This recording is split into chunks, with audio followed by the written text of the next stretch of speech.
Doctor G అన్నా ప్రసన్న కుమార్ గారు నమస్కారం అండి.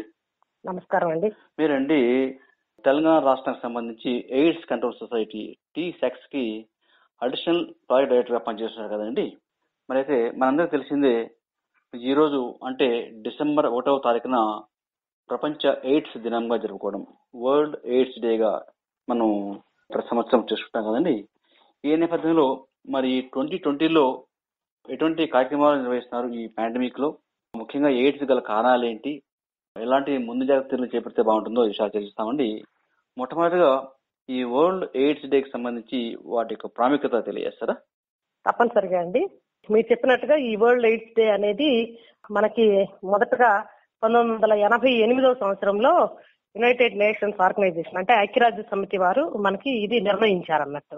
ఏంటి అంటే అప్పట్లో ఈ హెచ్ఐవి ఎయిడ్స్ అనేది కొత్తగా వెలుగులోకి వచ్చేసి చాలా మంది దీని బారిన పడి ప్రపంచవ్యాప్తంగా ఇది ఒక పాండమిక్ లాగా, ఇప్పుడు మనం ఎట్లయితే ఈ కోవిడ్ ప్రపంచవ్యాప్తంగా ఉంటే మనం ఎంత భయపడిపోయేస్తున్నామో అలాగే అప్పుడు ఆ పరిస్థితుల్లో మనకి దాని గురించిన సరైన అవగాహన కూడా ఎక్కువ లేదు, దానికి కారణాలు తెలియవు, దానికి ఏం మందులు ఉంటాయో తెలియవు. అలాంటి పరిస్థితుల్లో దాన్ని ఒక పెద్ద ఎత్తున ఈ హెచ్ఐవి ఎయిడ్స్ గురించి ప్రజలందరూ మాట్లాడుకోవాలి, అందరికీ తెలియాలి ఇది ఒకరి నుండి ఒకరికి ఎట్లా ప్రాకుతుందో, తర్వాత దానికి రెస్పాన్స్ గా మనం ప్రపంచంలో ఉన్న ప్రజలందరూ జబ్బుని అంటించుకోకుండా ఉండడానికి ఎలాంటి జాగ్రత్తలు తీసుకోవాలి, లేక ఒకవేళ అంటుకున్న వాళ్ళకి దానికి సంబంధించిన ట్రీట్మెంట్ కానివ్వండి, వాళ్ళకి సపోర్ట్ ఎక్కడ దొరుకుతుంది ఏంటి అనే విషయాలన్నీ అందరికీ తెలియచేసే ఉద్దేశంతో ఈ యొక్క దినాన్ని ఒక దినాన్ని స్థాపించి ఫిక్స్ చేసి ఆ దినంలో ప్రతి ఏరియాలో కూడాను వాళ్ళ ఏరియాలో హెచ్ఐవి ఎయిడ్స్ యొక్క ఉధృతి గురించి మాట్లాడుకోవాలి. తర్వాత రామాయణ సంవత్సరంలో మనం ఏ పద్ధతుల ద్వారా అంటే మన స్ట్రాటజీస్ ఆ యొక్క పరిస్థితిని మనం ఎదుర్కోవడానికి ఎలాంటి స్ట్రాటజీ మనం ఫాలో అవ్వాలి మన ఏరియాలో మన పరిస్థితులకి అనుగుణంగా అని నిర్ణయించుకోవడానికి గాను ఈ దినాన్ని మనం యాక్చువల్ గా అబ్జర్వ్ చేస్తామన్నట్టు. అయితే ఇప్పటికి ఇది 32nd వరల్డ్ ఎయిడ్స్ డే ఇది ఈసారి మనం జరుపుకునేది. ప్రతి సంవత్సరం కూడాను అవునండి, ప్రతి సంవత్సరం కూడా ప్రపంచ వ్యాప్తంగా ఈ హెచ్ఐవి ఎయిడ్స్ యొక్క ఉధృతి, తర్వాత దాని యొక్క ఎఫెక్ట్ ప్రజల మీద ఎలా ఉంటుంది, తర్వాత మనం ఎలా రెస్పాండ్ అవ్వాలి దానికి అనే దానిని ఆధారంగా చేసుకుని ప్రతి సంవత్సరం ఒక థీమ్ ని నిర్ణయిస్తారు యుఎన్ఓ వాళ్ళు. అది ఈ సంవత్సరం ఏంటి అంటే ఒక థీమ్ ఏంటి అంటే అవునండి 2021 సంవత్సరం వరల్డ్ ఎయిడ్స్ డే థీమ్ గా ఏమంటున్నారంటే global solidarity and shared responsibility అంటున్నారు. అంటే విశ్వవ్యాప్తంగా మనం సాలిడారిటీ చూపించాలి, ఒక ఏరియాలోనే అని కాకుండా విశ్వవ్యాప్తంగా అన్ని పరిస్థితుల్లో అన్ని ఏరియాస్ లో కూడాను మనం మన సుహృద్భావాన్ని తెలియజేస్తూ ఈ బాధ్యతని హెచ్ఐవి ఎయిడ్స్ ని తగ్గించే విషయంలో లేకపోతే దానికి ఎవరైతే ఇన్ఫెక్ట్ అయి ఉన్నారో వాళ్ళ ఎడల మనం కొంత బాధ్యతని మనం పంచుకోవడం ద్వారా దీని యొక్క ఎఫెక్ట్ ని కమ్యూనిటీ మీద పడకుండా మనం చూసుకోవచ్చు అనేది ఈ యొక్క ఉద్దేశం అన్నట్టు. సో మనం మన పరిస్థితులకు అనుగుణంగా ఈ థీమ్ ని దృష్టిలో పెట్టుకొని మన కార్యక్రమాలన్నింటినీ రూపొందించుకోవాలన్నట్టు ఈ సంవత్సరం మనం అదన్నట్టు దీని యొక్క ఉద్దేశం. ప్రసన్న కుమార్ గారు, ముఖ్యంగా మరి ఈ కరోనా పాండమిక్ లో ఏ కార్యక్రమాలు చేస్తున్నారు? నిజంగా దానికి అనుగుణంగా మనం చేసుకోవాల్సిన అవసరం ఉంది కదండి. ఎటువంటి కార్యక్రమాలు నిర్వహిస్తున్నారండి? మనకి ప్రస్తుతం ఏంటి అంటే ఒకటి ఆల్రెడీ హెచ్ఐవి బారిన పడి మన దగ్గర రిజిస్టర్ చేసేసుకొని ట్రీట్మెంట్ తీసుకున్న వాళ్ళు 80,645 మంది ఉన్నారు మన రాష్ట్రంలో. సో మాకు ఈ పాండమిక్ టైంలో అంటే ప్రత్యేకంగా లాక్డౌన్ టైంలో మనకి ఇది ఒక పెద్ద ఛాలెంజ్. ఏంటి అంటే వీళ్ళు ఎవరైతే ఈ ఇన్ఫెక్ట్ అయి ఉన్నారో వాళ్ళంతటా వాళ్ళు మన సెంటర్స్ కి వచ్చి మందులు తీసుకుని వెళ్ళాలి, నెలవారీగా వచ్చి తీసుకెళ్ళాలి. మనకేమో లాక్డౌన్ 3 నెలల పైన మనకి లాక్డౌన్ కంటిన్యూ అయింది. సో ఆ టైంలో వీళ్ళకి మందులు వాళ్ళు వచ్చి తీసుకెళ్ళడానికి అవకాశం లేకుండే. అప్పుడు మనం ఏం చేయాల్సి వచ్చిందంటే మేము ఆ పరిస్థితులకు అనుగుణంగా మేము గేరప్ అయిపోయి మన దగ్గర ఉన్నటువంటి ఆల్ టెస్టింగ్ సెంటర్స్, మనకు ఒక 164 టెస్టింగ్ సెంటర్స్ ఉన్నాయి, తర్వాత ఒక 220 ట్రీట్మెంట్ సెంటర్స్ కూడా ఉన్నాయి. సో ఈ సెంటర్స్ అన్నిటినీ కలుపుకొని వీటిల్లో పనిచేసే మన స్టాఫ్ అందరినీ కూడాను, తర్వాత మనతోని ఒక 53 ఎన్జిఓస్ వర్క్ చేస్తున్నారు. ఆ ఎన్జిఓస్ లో పనిచేసే కనీసం ఒక్కొక్క ఎన్జిఓలో ఒక 12 నుండి 20 మంది వరకు పనిచేస్తుంటారు. సో ఇంతమంది ఈ మనుషుల వీళ్ళందరినీ కూడా ఈ మ్యాన్ పవర్ అందరినీ కూడాను మేము ఈ ట్రీట్మెంట్ విషయంలో వీళ్ళందరి సహకారం తీసుకొని వీళ్ళ ద్వారా ఏం చేస్తామంటే మన దగ్గర ఈ ఇన్ఫెక్ట్ అయిన వాళ్ళ వివరాలు మన దగ్గర ఉంటాయి కదా, సో వాళ్ళ వివరాలను పట్టుకొని వాళ్ళ ఇళ్లకి డోర్ స్టెప్ కి అన్నట్టు వాళ్ళ ఇంటి గుమ్మం దగ్గరికి మేము మందులు పంపించగలిగినామన్నట్టు. ఆ విధంగా వీళ్ళకి ఈ మందుల గురించి ఏ బాధ లేకుండా, అంటే ఎవరు ఏ ఒక్క పేషెంట్ కూడాను ఈ మందులు లేకుండా ఉండే పరిస్థితి లేకుండా మేము వీళ్ళందరినీ ఈ పనికే డిప్లాయ్ చేసేసి మేము మందులను పంపించగలిగామన్నట్టు. తర్వాత కూడాను ఇంకా 1-2 months అంటే నిన్న ఈ మంత్ వరకు కూడాను మేము ఇట్లా డోర్ డెలివరీ ఇస్తూనే ఉన్నాము. ఎందుకు అనంటే ఈ హెచ్ఐవి బారిన పడిన వాళ్ళు యాక్సెస్ అదే మామూలుగానే వాళ్ళకి రోగ నిరోధక శక్తి కొన్ని సందర్భాల్లో తక్కువ అయిపోయే అవకాశం ఉంటుంది. సో వాళ్ళు గనక బయట తిరిగి ప్రయాణాలు చేస్తూ అటు ఇటు చేస్తున్న టైంలో ఎవరికైనా వేరే నాట్ ఓన్లీ అంటే మామూలు ఇన్ఫెక్షన్స్ కూడా మామూలుగానే వాళ్ళకి అంటుకుంటాయి. అందున మనం ఇప్పుడు కరోనా ఉధృతంగా ఉంది కాబట్టి అది కూడా వీళ్ళకి అంటుకునే అవకాశం ఉంది. కాబట్టి మేము ఏం చేస్తామంటే లాక్డౌన్ తర్వాత కూడా ఇంకా 2 months వరకు అంటే ఈ లాస్ట్ మంత్ వరకు కూడాను మేము ఈ డోర్ డెలివరీ సర్వీసెస్ ని అలాగే కంటిన్యూ చేస్తామన్నట్టు. తర్వాత ఇప్పుడు మాత్రం వాళ్ళు మళ్ళా మా సెంటర్ కి వస్తున్నారు. ఎందుకు రప్పించాల్సి వస్తుందంటే వీళ్ళకి పీరియాడికల్ గా వాళ్ళ యొక్క బ్లడ్ టెస్ట్ చేయాల్సిన అవసరం ఉంటది అన్నట్టు. సో వాళ్ళు ఇక్కడికి రాకపోతే టెస్ట్ చేసే అవకాశం ఉండదు కదా, అందుకోసము మేము మళ్ళీ ఈ నెల నుండి వాళ్ళని మళ్ళీ సెంటర్స్ కి పిలుస్తున్నాము. సో ఈ పాండమిక్ వల్ల మా సర్వీసెస్ లో మాత్రము ఏమి ఆటంకాలు ఉన్నా మేము అధిగమించి సర్వీసెస్ ఇవ్వగలిగాము. ఓన్లీ వన్ థింగ్ ఏంటంటే ఈ టెస్టింగ్ అంటే పరీక్షలు చేయడం మాత్రం తగ్గిపోయింది. ఎందుకంటే మరి ప్రజలు హాస్పిటల్కి వస్తేనే కదా మేము టెస్టులు చేయగలిగేది. సో హాస్పిటల్కి వచ్చి టెస్ట్ చేయించుకునే వాళ్ళు అంటే హాస్పిటల్కి వచ్చే వాళ్ళ సంఖ్య తగ్గిపోయింది కాబట్టి టెస్టింగ్స్ కూడా తగ్గిపోయినాయి. అయినా కూడా మేము కమ్యూనిటీ బేస్డ్ స్క్రీనింగ్ అని చేస్తున్నాం. అంటే మాకు ఎన్జిఓస్ ఉన్నాయి కదా, 53 ఎన్జిఓస్ ఉన్నాయి. ఈ ఎన్జిఓలు మాత్రము వాళ్ళ అంటే కమ్యూనిటీలోనే సమాజంలోనే అక్కడక్కడ వాళ్ళ క్యాంప్స్ పెట్టేసి రిస్క్ బిహేవియర్ ఉన్న వాళ్ళని అంటే ప్రమాదకరమైన అలవాట్లు ఉన్న వాళ్ళందరినీ గుర్తించి వాళ్ళని అక్కడక్కడే ఆ ఊర్లలోనే లేకపోతే సిటీలో టౌన్స్ లో సిటీస్ లోనైతే కనుక ఆయా ఏరియాస్ లో ఈ క్యాంప్స్ కండక్ట్ చేసి కమ్యూనిటీ బేస్డ్ టెస్టింగ్ చేస్తున్నారు అన్నట్టు. సో ఒక టెస్టింగ్ లో కొంత మేరకు మినహా మిగతా సర్వీసెస్ అన్ని కూడాను యథావిధిగానే మేము చేయగలుగుతున్నాము. అంటే కష్టమైనా కూడా ఇంకా తప్పదు ఇది కాబట్టి జరుగుతూనే ఉంది. నిజంగా వాటి ఇంటికి వెళ్ళి ఇవ్వడం అనేది నిజంగా గ్రేట్ సర్వీస్ అండి. ముఖ్యంగా ప్రసన్న కుమార్ గారు, మరి గతానికి ఇప్పటికి పోల్చినట్లయితే ఈ కేసుల సంఖ్య పెరిగిందంటారా? అంటే ఎయిడ్స్ కేసుల సంఖ్య, అలాగే ఈ ప్రధాన కారణాలు ఏమంటారండి ఎయిడ్స్ కు? ప్రధాన కారణాలంటే మీకు చెప్పాను కదా, మామూలుగా మనందరికి తెలుసు ఇప్పటికే అందరికి. అంటే మనకి నేషనల్ ఫ్యామిలీ హెల్త్ సర్వే జరిగింది. ఆ సర్వేలో తేలింది ఏంటి అని అంటే మన తెలంగాణ రాష్ట్రంలో అంటే ఉమ్మడి ఆంధ్ర ఉన్నప్పుడు జరిగింది, ఇప్పుడు కూడా తెలంగాణ రాష్ట్రంలో 98% ఆఫ్ పబ్లిక్ కి అందరికి ఈ హెచ్ఐవి ఎలా వ్యాపిస్తుంది ఏంటి అనేది అవగాహన ఉంది అనేది తెలిసింది అన్నట్టు.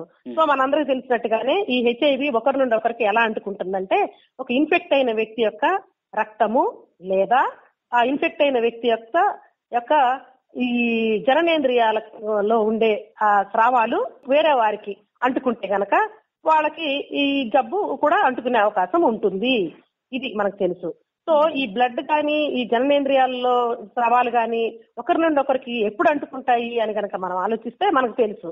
ఒకటి ఏంటి అంటే శరీర సంబంధమైన సంబంధాలు ఉన్నప్పుడు, అంటే సెక్షువల్ కాంటాక్ట్స్ అప్పుడు ఒకరి నుండి ఒకరికి ఈ జననేంద్రియాల్లోని స్రావాలు ఒకరి నుండి ఒకరికి అంటుకునే అవకాశం ఉంటుంది. తర్వాత బ్లడ్ ఎలాగ అంటుకుంటుంది ఒకరి నుండి ఒకరికి అంటే మనందరికి తెలిసినట్టుగానే బ్లడ్ ట్రాన్స్ఫ్యూజన్ ఎవరిదన్నా ఎక్కించుకున్నప్పుడు అవ్వచ్చు, లేదా ఒక వ్యక్తికి ఉపయోగించినటువంటి షార్ప్ ఆర్టికల్స్ ఉంటాయి, ఏదైనా వస్తువులు ఏంటి రేజర్స్, బ్లేడ్స్, మీరు అందరికి తెలిసినట్టుగానే సిరంజిలు అంటే మందులు వేసుకోవడానికి కానివ్వండి. సో అట్లాంటప్పుడు ఒకరికి వాడిన వస్తువుల్ని మళ్ళా మనం దాన్ని స్టెరిలైజ్ చేయకుండా మళ్ళీ ఇంకొకరికి కూడా వాడితే ఆ రక్తం వాటి మీద అంటే ఇన్ఫెక్ట్ అయిన వ్యక్తి యొక్క రక్తము ఈ ఆర్టికల్స్ మీద ఉంటుంది. అంటుకున్నప్పుడు దాన్ని మళ్ళీ కడగకుండా శుభ్రం చేయకుండా మనం మళ్ళీ వేరే వాళ్ళకి అంటుకుంటే అదే రక్తం వీళ్ళకి వాడినప్పుడు కూడా వాళ్ళకి కూడా కట్టు లేకపోతే ఇంజక్షన్ చేసినప్పుడు లోపలికి వెళ్ళిపోయి వాళ్ళకి కూడా అంటుకునే అవకాశం ఉన్నది. మూడవది ఏంటి అంటే రక్తం కానీ జననేంద్రియాల స్రావాలు కానీ అంటుకునేది ఒకవేళ ఒక తల్లికి అంటే గర్భవతి అయిన ఒక స్త్రీకి హెచ్ఐవి ఇన్ఫెక్షన్ ఉండుంటే ఆవిడ డెలివరీ టైంలో కానివ్వండి లేదా కడుపులో బిడ్డ ఉన్నప్పుడే కూడా ఏదన్నా దెబ్బలు తగిలి లోపల ప్లజెంట్ టచ్ లోపల ఉన్న బిడ్డకే పోయడానికే ఆ ఆ స్రావాలన్నీ బిడ్డకు అంటుకునే అవకాశం ఉంది కాబట్టి అక్కడ అంటుకోవచ్చు. లేదా డ్యూరింగ్ డెలివరీ టైంలో కూడాను, డెలివరీ టైంలో మన అందరికీ తెలుసు తల్లి యొక్క రక్తంలో నుండే బిడ్డ బయటకు వస్తూ ఉంటాడు కాబట్టి అప్పుడు బిడ్డకు కూడా అవి అంటుకుంటాయి కాబట్టి అతనికి కూడా ఈ ఇన్ఫెక్షన్ అయ్యే అవకాశం ఉంటుంది. తర్వాత పుట్టిన తర్వాత కూడాను తల్లి పక్కనే ఉంటుంటుంది, తల్లి హ్యాండిల్ చేస్తూ ఉంటారు కాబట్టి సో తల్లి యొక్క స్రావాలు బిడ్డకు అంటుకుని ఇన్ఫెక్షన్ అవ్వచ్చు. లేదా పాల ద్వారా కూడా తల్లి పాలు ఇస్తున్నప్పుడు ఆ తల్లి పాల ద్వారా కూడా కొంత అంటుకునే అవకాశం కూడా ఉంది. సో ఇవి ఈ ప్రధానంగా ఈ మూడు అంటే మనం చెప్పిన ఈ పరిస్థితుల్లో మనం హెచ్ఐవి ఇన్ఫెక్షన్ ఒకరి నుండి ఒకరికి అంటుకునే అవకాశం ఉంది. వీటిలో ప్రాముఖ్యంగా అంటే ఇప్పుడున్నటువంటి మన దగ్గర ఉన్న ఈ 80,645 మంది కానివ్వండి, ప్రపంచవ్యాప్తంగా ఉన్న ఎన్నో కోట్ల మంది అంటే ఎంతమంది అయితే ఉన్నారో దీంతో ఈ హెచ్ఐవితో వాళ్ళందరిలో చూస్తే కూడాను ప్రధానంగా హెచ్ఐవి ఒకరి నుండి ఒకరికి ఎట్లా అంటుకుంది అనేది కనుక మనం అంటే చూసినప్పుడు వాళ్ళ యొక్క కేస్ స్టడీస్ చేసినప్పుడు 80%, 90% కంటే ఎక్కువ కేవలము ఈ సెక్షువల్ కాంటాక్ట్స్ ద్వారానే, అంటే శరీర సంబంధాల ద్వారానే, లైంగిక సంబంధం అనొచ్చు దాన్ని కరెక్ట్ గా మాట్లాడాలంటే లైంగిక సంబంధాల ద్వారా మాత్రమే ఒకరి నుండి ఒకరికి అంటుకున్నటువంటి దాఖలాలు కనిపించినాయి అన్నట్టు. ఇక బ్లడ్ ట్రాన్స్ఫ్యూజన్ ద్వారా అంటుకునే అవకాశం ఏంటంటే మనం తక్కువ ఎందుకు ఉంది అని అంటే మనం బ్లడ్ బ్యాంక్స్ లో తప్పనిసరిగా పరీక్ష చేసి మనం ఒకరి నుండి ఒకరికి ఇస్తాం కాబట్టి అక్కడ హెచ్ఐవి పాజిటివ్ కనుక ఉంటే మనం అది వేరే వాళ్ళకి ఇవ్వం అన్నట్టు. కాబట్టి ఆ విధంగా తగ్గించడం జరిగింది. అంటే లేదు ఎవరికి అంటుకున్న దాఖలాలు చాలా తక్కువ అన్నట్టు, నెగ్లిజిబుల్. మన రాష్ట్రంలో అయితే అసలు బ్లడ్ ట్రాన్స్ఫ్యూజన్ ఒక్క కేసు కూడాను గత 10 సంవత్సరాల నుండి ఒక్క కేసు కూడా బ్లడ్ ట్రాన్స్ఫ్యూజన్ ద్వారా హెచ్ఐవి వచ్చినట్టుగా ఎక్కడా కనబడలేదు. తర్వాత ఇక సూదులు సిరంజిలు అవి అని అంటున్నారు. అదైతే మనందరం చాలా రోజుల నుండి మనం 1988 లో ఎప్పుడైతే ఈ హెచ్ఐవి గురించి ప్రచారం ఎక్కువలోకి వచ్చిందో అప్పటి నుండి కూడాను అంతటా అన్ని చోట్ల అందరూ డిస్పోజబుల్ సిరంజిలే మనం వాడుతున్నాం కాబట్టి ఆ విధంగా కూడా హెచ్ఐవి ఒకరి నుండి ఒకరికి తాకడం అనేది తగ్గిపోయింది అన్నట్టు. సో ఇప్పుడు ప్రత్యేక మనం గుర్తుంచుకోవాల్సింది ఏంటంటే ఒక లైంగిక సంబంధాల ద్వారా మాత్రమే ఈ హెచ్ఐవి ఒకరి నుండి ఒకరికి అంటుకుంటున్నది ప్రధానంగా అనేది గుర్తుంచుకోవాలి. డాక్టర్ గారు, ఒక వ్యక్తిలో ఈ ఎయిడ్స్ ఉందని ఎలా డౌట్ వస్తుంది, లక్షణాలు ఎలా ఉంటాయంటారండి? మంచి ప్రశ్న అండి. ఇది ఏంటి అంటే హెచ్ఐవి ఒక మనిషిలో ఉన్నట్టుగా అసలు ఏమి లక్షణాలు ఏమీ ఉండవు, అందరూ మనలానే ఉంటారు అన్నట్టు వాళ్ళు. అది ఏంటంటే హెచ్ఐవి అనేది ఒక క్రానిక్ అంటే చాలా దీర్ఘకాల జబ్బు అన్నట్టు. ఇది ఒకసారి మన శరీరంలోకి వస్తే ఒక మనిషిలోకి అది మనకి ఏ విధంగానూ తెలియదు అన్నట్టు. అంటే లోపల మన శరీరంలోకి రాగానే ఏ లక్షణాలని కలుగు చేయదు. ఓన్లీ ఆ వైరస్ ఏంటంటే మన శరీరంలోకి వచ్చినప్పుడు మన శరీరంలో ఉన్న రోగ నిరోధక శక్తిని కలుగజేసే తెల్ల రక్త కణాలలోని ఒక ప్రత్యేకమైన కణాలు ఉంటాయి. తెల్ల రక్త కణాల్లో కూడా రకరకాలు ఉంటాయి. దానిలో ఏమంటే CD4 కణాలని ఉంటాయి అన్నట్టు. సో ఈ కణాలని ఈ వైరస్ అటాక్ చేస్తుంది అన్నట్టు. అటాక్ చేసి ఈ CD4 కణాల మీద దాడి చేసి వాటిని చంపడానికి ప్రయత్నం చేస్తుంటుంది అన్నట్టు. ఓకే, అంటే ఆ CD4 కణాలను ఎలా చంపుతుందంటే ఆ కణాల్లోనే ఇది ఎక్కువ వృద్ధి చెందుతూ ఉంటుంది. ఆ కణం లోపలికి వెళ్ళిపోయి అది దాన్ని అంటే పిల్లల్ని పెట్టుకుంటూ ఆ కణాన్ని విచ్ఛిత్తి చేసి బయటకు వస్తుంది అన్నట్టు. వచ్చి మళ్ళీ ఇంకో కొన్ని కణాలని అవన్నీ మళ్ళీ ఇన్ఫెక్ట్ చేస్తుంటాయి. ఆ విధంగా అది పెరిగే క్రమంలో CD4 కణాలని చంపేస్తూ ఉంటుంది అన్నట్టు. సో మన శరీరము CD4 కణాలని ఉత్పత్తి చేసే రేటు, తర్వాత ఈ వైరస్ అంటే వృద్ధి చెందేటువంటి రేటు, ఈ రెండు సమానంగా లేకపోతే మన CD4 కణాల ఉత్పత్తి ఎక్కువ ఉన్నంత కాలము మనకి ఏ లక్షణాలు కనపడవు. ఒక టైం వస్తుంది ఎప్పుడంటే ఈ వైరస్ యొక్క వృద్ధి రేటు ఎక్కువైపోయి వాటి యొక్క సంఖ్య ఎక్కువైపోయి మన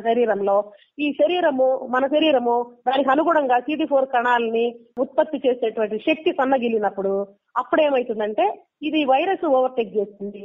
దాని యొక్క లక్షణాలని అప్పుడు మన శరీరంలో కనిపిస్తాయి. ఏంటంటే CD4 కణాలు తక్కువ ఉంటాయి కాబట్టి మనకి రోగ నిరోధక శక్తి పూర్తిగా క్రమేణా తగ్గిపోతూ ఈ CD4 కణాల సంఖ్య తగ్గిన కొద్దీ ఏమైతుందంటే మన ఆ ఇన్ఫెక్ట్ అయిన మనిషి రకరకాల అంటువ్యాధులకు గురవుతాడు అన్నట్టు.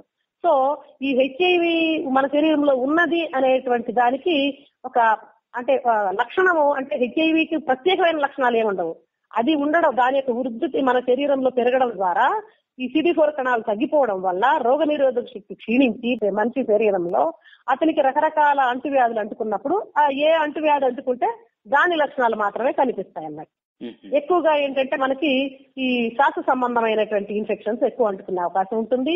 రెండోది ఏంటంటే చర్మం ఎప్పుడు బయటికి కనబడేది రకరకాల క్రిములకి మనకి ఎక్స్పోజ్ అవుతుంది కాబట్టి ఈ చర్మ వ్యాధులు ఎక్కువ వచ్చే అవకాశం ఉంటుంది. తర్వాతనేమో మనం తినే ఆహారంలో కూడా తెలుసు కదా, మనం తీసే ఆహారం కానివ్వండి, నీళ్లు కానివ్వండి, వీటి ద్వారా కూడా మనకి క్రిములు అనేకమైన లోపలికి పోతాయి. కాబట్టి ఆ జీర్ణ వ్యవస్థకు సంబంధించిన లక్షణాలు కూడా కనబడచ్చు అన్నట్టు. అంటే రోగనిరోధక శక్తి క్షీణించిన కొద్దీ మనకి ఈ లక్షణాలు అంటే రకరకాల వ్యాధులు మనకు అంటుకొని ఆ మనిషి యొక్క శరీరంలో ఒకటేసారి 4-5 రకాలు, 6 రకాలు, 7 రకాలు అంటే ఎక్కువ రకాలు, అంటే ఒకటి కంటే ఎక్కువ వ్యాధులు ఒకటేసారి అతని యొక్క శరీరంలో ప్రబలి ఉంటాయి. ఆ స్థితిని ఏమంటాము అంటే మనం ఎయిడ్స్ స్థితి అంటామన్నట్టు. అక్వైర్డ్ ఇమ్యూనో డెఫిషియన్సీ సిండ్రోమ్ అంటున్నాం. సిండ్రోమ్ అంటే చాలా రోగాల యొక్క లక్షణాలు ఒకేసారి ఉంటాయి. అంటే అతనికి చాలా రకాల క్రిములన్నీ ఆయన శరీరంలో అంటుకుని ఉంటాయి అన్నట్టు. ఆ అన్ని రోగాల యొక్క లక్షణాలు అతను కనిపిస్తాయి. కాబట్టి ఈ అంటుకున్న ఏ ఇన్ఫెక్షన్స్ అయితే ఆ మనిషిలోకి వచ్చినాయో వాటి యొక్క లక్షణాలు తప్ప హెచ్ఐవి యొక్క లక్షణాలు అని ప్రత్యేకంగా చెప్పుకునేవి ఏవి ఉండవు. కాకపోతే ఏంటంటే ఈ ఇన్ఫెక్షన్స్ మనిషిలో ఎప్పుడైతే ఎక్కువ అవుతాయో అప్పుడు ఏమవుతుంది, మనిషి అంటే రోగగ్రస్తుడైనప్పుడు మనిషి యొక్క శరీర బరువు తగ్గుతుంది. తర్వాత అతనికి ఇన్ఫెక్షన్స్ ఉన్నప్పుడు శరీరంలో టెంపరేచర్ పెరిగేసి ఫీవర్ రావచ్చు. తర్వాత జీర్ణ వ్యవస్థకి ఇన్ఫెక్షన్ అయినప్పుడు మోషన్స్ అవ్వచ్చు. సో ఇట్లాంటి లక్షణాలు అయితే చర్మ వ్యాధులు రావచ్చు. కాబట్టి ఇవన్నీ చూసుకుంటే కనుక మొత్తం మీద ఎయిడ్స్ దశ సమీపించినప్పుడు మనిషిలో ఏమంటారు, చర్మ వ్యాధులు కనపడొచ్చు, జ్వరం ఉండొచ్చు, తర్వాత మోషన్స్, లూజ్ మోషన్స్ కనపడొచ్చు, బరువు తగ్గొచ్చు. దీన్నే ఏమంటామంటే మనం ఒక నెలలోనే 10% కంటే అతని ఒక మనిషి యొక్క శరీర బరువు అతని 10% కంటే ఎక్కువ బరువు తగ్గిపోతే గనక మనం అనుమానించాలి. లేదా కంటిన్యూస్ ట్రీట్మెంట్ తీసుకున్నా కూడా తగ్గకుండా ఉండేటువంటి, అంటే వేరే ఇన్ఫెక్షన్స్ ఏమి అంటే కనబడకుండా డైరెక్ట్ అంటే కంటిన్యూస్ గా ఫీవర్ వస్తూనే ఉంటుంది ట్రీట్మెంట్ తీసుకుంటున్నా కూడా. సో అలా ఉన్నా చూసుకోవచ్చు. తర్వాత 15 రోజులు, నెల రోజుల పాటు మందు తీసుకున్నా కూడా తగ్గకుండా లూజ్ మోషన్స్ అవుతుండొచ్చు. ఇలాంటి లక్షణాలన్నీ మనకు కనిపించినప్పుడు మనం అనుమానించాల్సి ఉంటుంది.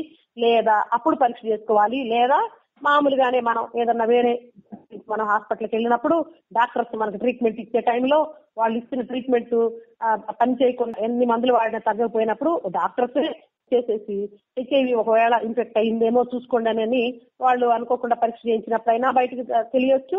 లేదా మనం ఏదైనా సర్జరీస్ అయినప్పుడు కానివ్వండి, సర్జరీస్ ముందు మనకు వాళ్ళు స్క్రీనింగ్ టెస్టింగ్ చేస్తారు, అప్పుడు కానీ బయటపడవచ్చు. ఆ పరీక్షల్లో హెచ్ఐవి పరీక్ష కూడా ఒకటి కాబట్టి దానిలో బయటపడవచ్చు. లేదా మనం ఎప్పుడైనా ఎవరికైనా అంతా బాగానే ఉన్నాం కదా అని చెప్పేసి బ్లడ్ డొనేట్ చేయడానికి మంచి మనసుతో మనం వెళ్ళి బ్లడ్ ఇద్దామని వెళ్ళినప్పుడు అక్కడ బ్లడ్ బ్యాంక్స్ లో మన రక్తాన్ని పరీక్ష చేస్తారు కదా, అట్లా కూడా బయటపడచ్చు. సో టెస్ట్ ద్వారా ఏ లక్షణాలు లేకుండా టెస్ట్ ద్వారా ఈ పరిస్థితుల్లో మనకు బయటపడే అవకాశం ఉంటుంది. లేదా ఎప్పుడైతే చివరి దశ వచ్చినప్పుడు ఈ రోగ లక్షణాలు అనేకమైన ఇన్ఫెక్షన్స్ మనకు ఉన్నటువంటి ఆ ఎయిడ్స్ దశలో ఆ లక్షణాల ద్వారా పరీక్ష చేస్తే కూడా అది హెచ్ఐవి ఇన్ఫెక్ట్ అయినట్టుగా కూడా మనకు తెలియచ్చు. అదర్వైజ్ అంటే ఆ ఎయిడ్స్ దశ వచ్చే వరకు మాత్రం ఇన్ఫెక్ట్ అయిన వాళ్ళు కూడా ఇన్ఫెక్ట్ కాని వాళ్ళ లాగానే మామూలుగానే సాధారణంగానే అందరిలాగానే ఉంటారు, ఆరోగ్యంగానే కనబడతారు.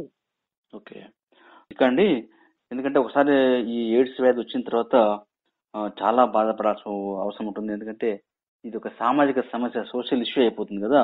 మరి ఇవన్నీ ఈ బాధలు పడడానికంటే ఏమైనా ముందు జాగ్రత్త చర్యలు చేపడితే మంచిదంటారండి రాకుండా? అదే ముందు జాగ్రత్త అంటే చెప్పాను కదా, ఇప్పుడు మనం ప్రధానంగా లైంగిక సంబంధాల ద్వారా ఒకరి నుండి ఒకరికి అంటుకుంటుంది అని అంటున్నాం. ఈ బ్లడ్ ట్రాన్స్ఫ్యూజన్ ద్వారా అంటే పరీక్ష చేసిన రక్తాన్ని మనం ఎక్కించుకోవడం ద్వారా మనకి హెచ్ఐవి సోకకుండా జాగ్రత్త పడవచ్చు. ఒకటి.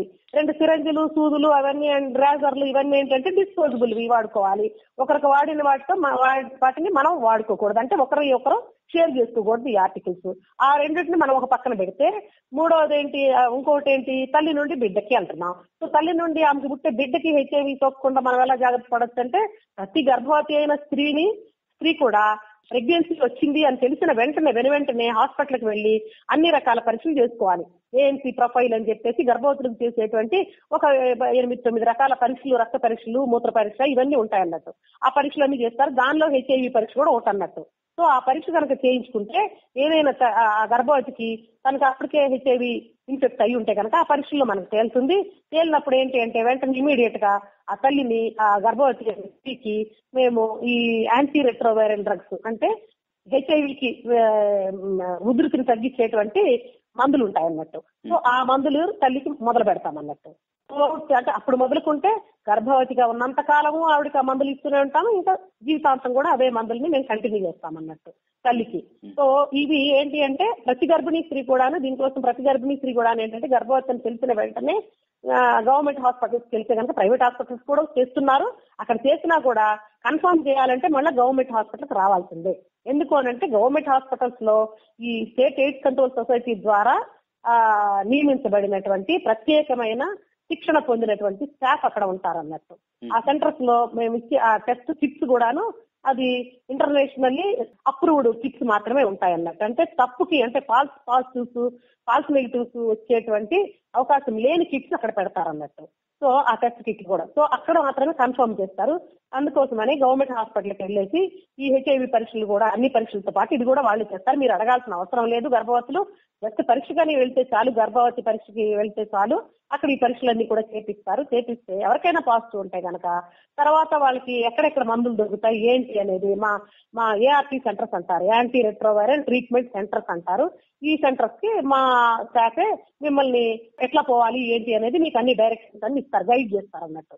సో అక్కడికి రావడం ద్వారా మీకు వెంటనే చక్కగా మీ అక్కడికి వెళ్ళినాక కూడా అక్కడ ఏం చేస్తారు అంటే మన ప్రతి మనిషికి మందులు పెట్టచ్చు. ఇవి కొంచెం చాలా పవర్ఫుల్ డ్రగ్స్ అన్నట్టు.